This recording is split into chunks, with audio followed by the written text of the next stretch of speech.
The first thing you learn about the Yakuza is that loyalty matters more than your life, and nobody cares about your pride.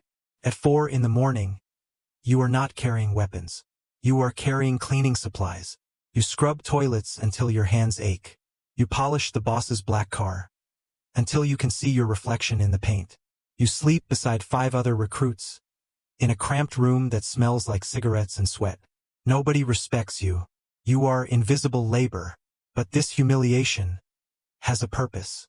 The organization is testing your discipline before it trusts your loyalty.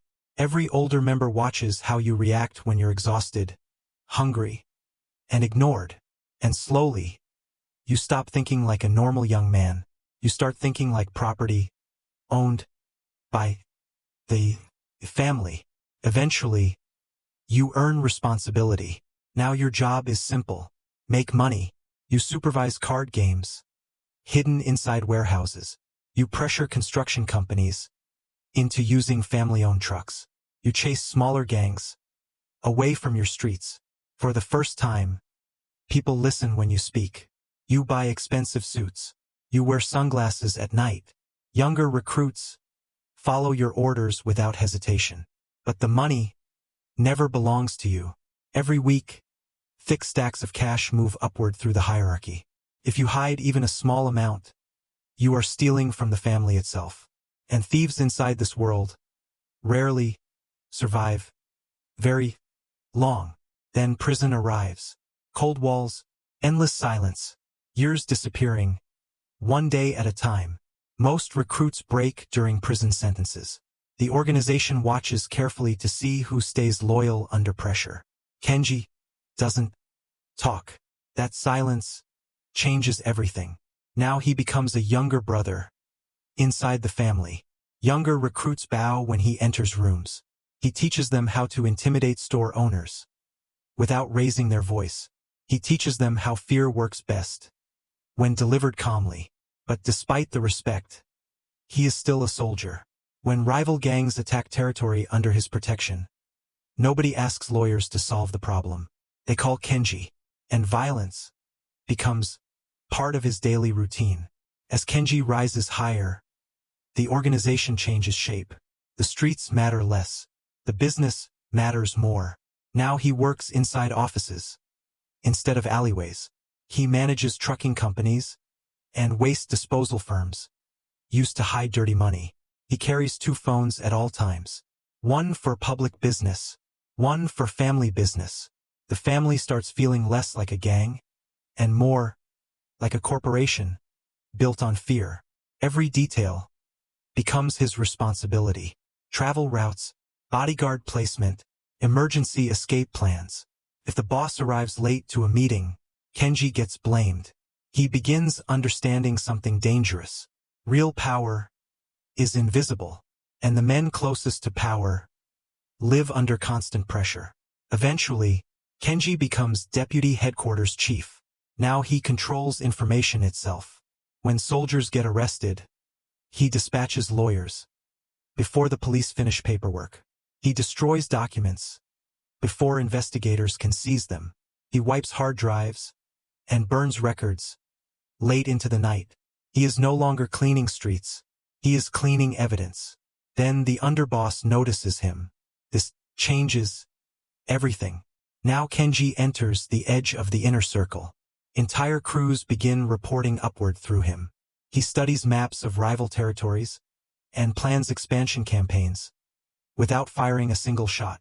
The organization no longer conquers neighborhoods with violence alone. Now, it conquers them financially. Kenji becomes an architect of silent warfare. He buys buildings used by smaller gangs. He purchases their debt. He slowly cuts away their income until desperation forces them into negotiations. Then comes the tea house meeting. A rival leader sits across from him in silence, while steam rises from untouched teacups. Join us, or disappear. Most rivals surrender without bloodshed, but success creates danger inside the organization itself. The underboss begins watching Kenji carefully. Powerful men grow nervous when younger operators become too respected. Kenji learns another rule of the hierarchy. You must become powerful enough to matter, without becoming powerful enough to threaten the throne. Then war arrives. A rival family invades territory under the organization's control. 2 soldiers disappear overnight. Kenji becomes operations chief. Now maps cover entire tables, beside clean and used pistols. Young soldiers stand nervously in front of him, waiting for orders. He no longer fights personally. He decides who fights and who dies. When one hit team becomes trapped after an attack, Kenji redirects police attention by starting a massive bar fight across the city. The escape succeeds, but victory comes at a cost.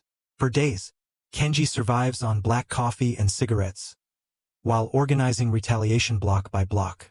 Soldiers go to prison to protect the family. Streets become battlefields, hidden beneath neon lights. Eventually, the rival boss flees the city. Kenji wins the war. After the war, Kenji rises again. Now 20 men stand and bow when he enters a boardroom. He is the underboss. The organization no longer resembles street crime. It resembles a multinational corporation, with thousands of soldiers, businesses, and political connections. Construction crews, gambling operations, real estate projects, political donations. Everything flows through him. But his most important job is protection. The police desperately want the supreme boss. If investigators uncover criminal evidence, Kenji steps forward first. He absorbs the damage. He becomes the shield, standing between law enforcement and the throne. And everyone knows what comes next. If the old supreme boss falls, Kenji is the heir, waiting beside the crown. Then one day, the organization kneels. The supreme boss is gone. Now Kenji sits at the head of the empire. Orders travel downward, through layers of men, until rivals vanish from cities. He never physically visits. He never touches dirty money directly anymore. He barely appears in public at all. He has become a ghost. But ghosts live inside cages too. Security cameras surround his mansion. Police surveillance follows every movement. His closest allies secretly imagine replacing him. Even old friends become potential threats. At night, Kenji sometimes sits alone in silence, holding the same silver cigarette case he carried as a teenager, wondering if he ever truly controlled his own life. Because this is the final truth about the Yakuza hierarchy. Every level removes one fear and replaces it with a greater one. As a recruit, Kenji feared humiliation.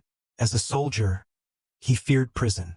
As an operations chief, he feared failure. As supreme boss, he fears everyone. There is no retirement waiting at the top. No peaceful ending. No freedom beyond the organization. The empire survives through discipline, silence, money, and fear.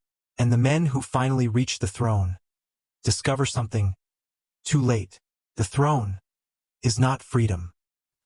Is prison disguised as absolute power. And once the family chooses you, it never truly lets you leave.